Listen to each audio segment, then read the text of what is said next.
Welcome back to my YouTube channel. Kembali lagi bersama saya Kris Tepuh.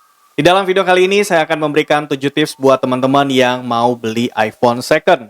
Kemarin kita sudah bahas ada 2 tips yang mesti kalian perhatikan dalam membeli iPad second, dan kali ini kita akan bahas tentang iPhone lagi. Tentunya tips ini akan sangat berguna buat teman-teman yang sudah menggunakan Android dan kalian pengen sekali mungkin mengganti Android kalian menjadi iPhone atau iOS. Tapi mungkin mengingat harga iPhone yang mungkin cukup mahal saat ini, dan kalian mungkin berpikir juga bahwa iPhone second ini bisa jadi alternatif untuk kalian beli di tahun 2021 ini. Dengan menonton video ini kalian bisa mendapatkan referensi atau tips-tips penting sebelum kalian membeli iPhone second. Oke, tapi sebelum itu teman-teman kasih like-nya dulu, subscribe, bantu saya untuk memperbesar channel ini, dan nyalakan lonceng notifikasi supaya kalian selalu dapat updatean terbaru dari saya. Kalau kalian juga punya tips yang berbeda dan punya masukan yang berbeda, silahkan tuliskan di kolom komentar. Oke, kita langsung saja.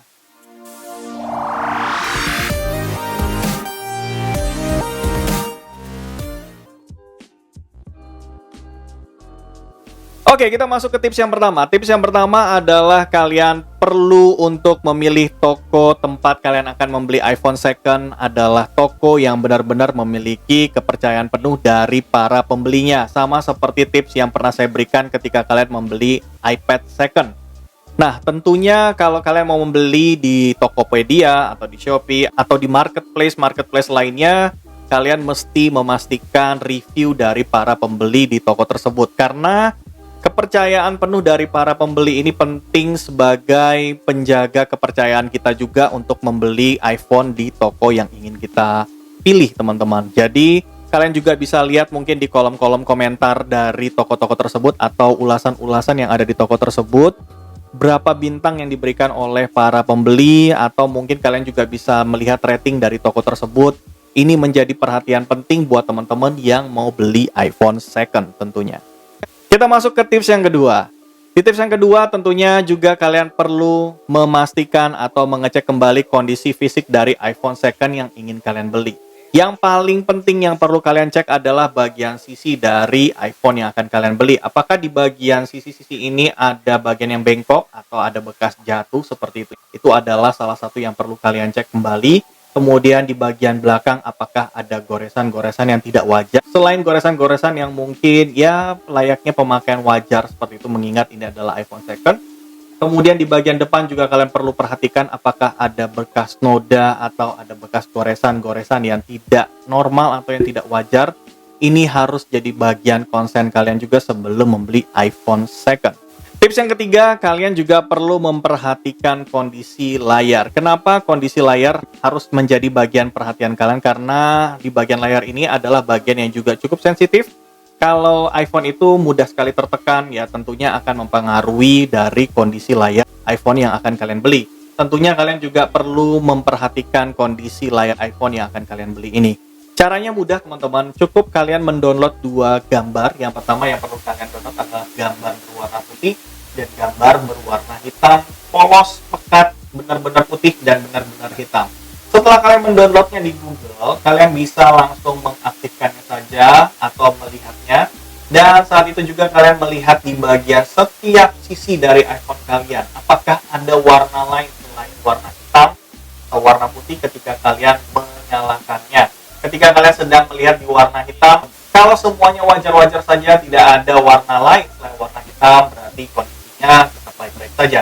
Kemudian ketika kalian juga melihat di warna putih, apakah ada warna lain selain warna putih? Kalau memang tidak ada, berarti fix kondisi iPhone yang akan kalian beli ini kondisinya sangat baik. Selain itu teman-teman, kalian juga bisa mengaktifkan Assistive Touch, di mana ini agak susah ya menyebutkannya, tapi namanya betul ya, Assistive Touch. Kalau saya salah kalian bisa koreksi ya di kolom komentar. Kalian bisa aktifkan di Assistive Touch. Ketika kalian mengaktifkan Assistive Touch, kalian bisa cek dengan menggerak-gerakannya ke kanan ke kiri atau menggesernya ke atas ke bawah, apakah masih ada rasa smooth atau respon dari Assistive Touch ini benar-benar lambat seperti itu ya. Kalian bisa cek. Kalau responnya lambat, ini kalian perlu cek kembali atau kalian perlu tanyakan kepada si penjual apakah kondisi barang benar-benar kondisi yang baik atau tidak. Nah, ini perlu dicek kembali teman-teman. Tapi kalau kondisinya dia mudah sekali atau ringan untuk dipindah-pindahkan, kemudian juga rasanya smooth, saya rasa iPhone yang akan kalian beli ini dalam kondisi yang baik, apalagi dari segi monitornya. Kita lanjut ke tips selanjutnya.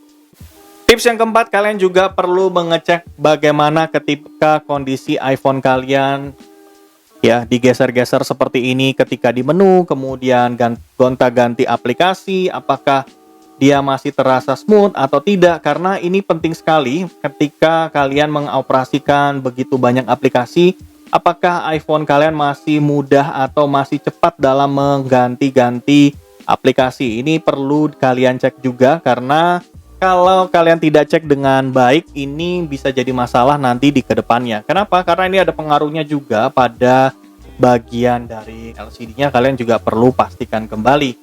Karena respon dari aplikasi pergantian-pergantian seperti ini juga sangat menentukan kondisi dari iPhone second yang akan kalian beli. Kita masuk ke tips yang selanjutnya.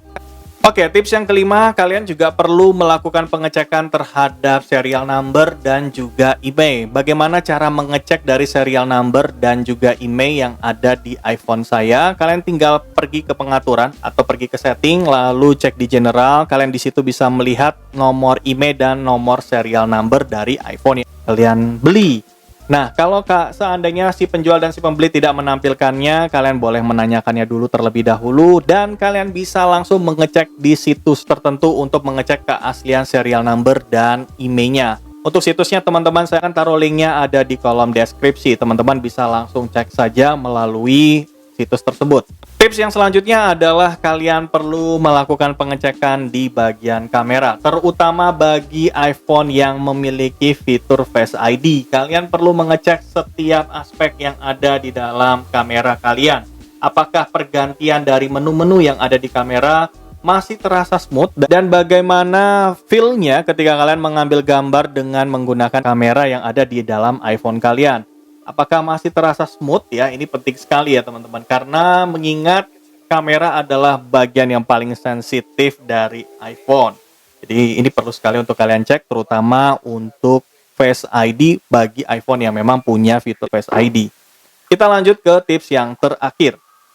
Tips yang terakhir juga tidak kalah penting, karena ini juga tentunya sangat mempengaruhi setiap komponen yang ada di dalam iPhone kalian. Apa itu? Yaitu adalah baterai health atau kesehatan dari baterai atau kemampuan dari baterai yang ada di dalam iPhone kalian. Karena kemampuan atau kesehatan baterai ini sangat menentukan setiap komponen yang ada di dalam iPhone, baik itu chipset, kamera, semua perangkat sangat membutuhkan daya. Jadi kesehatan baterai ini penting sekali. Jangan sampai ketika kalian membeli iPhone kalian punya kendala karena mudah sekali drop atau mudah sekali mati ketika kalian tidak menggunakannya.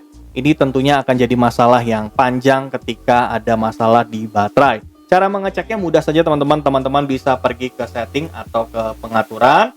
Kalian bisa lihat juga ke bagian baterai, menu baterai. Dan di situ kalian bisa lihat berapa baterai health yang ada di iPhone kalian. Apakah kondisinya masih 100%? Tentunya tidak ya teman-teman. Kalau iPhone second pasti kondisinya sudah di bawah 100%. Tapi berapa sih Kak kira-kira kondisi iPhone yang masih wajar? Kalau saya memberikan referensi kepada teman-teman, sebaiknya di atas 82%. Ini adalah kondisi iPhone yang memiliki baterai health yang baik, masih layak untuk dimiliki. Mungkin untuk 1 tahun 2 tahun ke depan kalian masih bisa menjaga health baterai itu tetap aman saja. Kalau bisa 2 tahun ini kalian tidak perlu ganti baterai, tapi setelah itu mungkin ketika sudah di bawah 80% atau sudah menuju 70%, kalian sudah bisa ganti baterai yang baru. Karena sayang sekali kalau kalian sudah beli iPhone second tiba-tiba lalu kalian harus ganti baterai lagi. Tentu itu akan mengeluarkan cost yang lebih lagi. Oke teman-teman, itu dia 7 tips untuk kalian sebelum membeli iPhone second. Mudah-mudahan ini bisa jadi referensi ya buat teman-teman yang mau ganti iPhone atau berpindah dari Android ke iPhone ya di tahun 2021. Mudah-mudahan ini bisa jadi tips yang bagus buat teman-teman semua. Terima kasih teman-teman yang sudah nonton video ini dari awal sampai akhir. Kasih like kalau kalian suka video ini, subscribe kalau kalian mau bantu saya untuk terus memperbesar channel ini, karena channel ini terus menuju 1000 subscriber. Dan kasih komentar kalian kalau kalian juga punya masukan atau tips yang lain. Saya Chris Tepuh, sampai jumpa.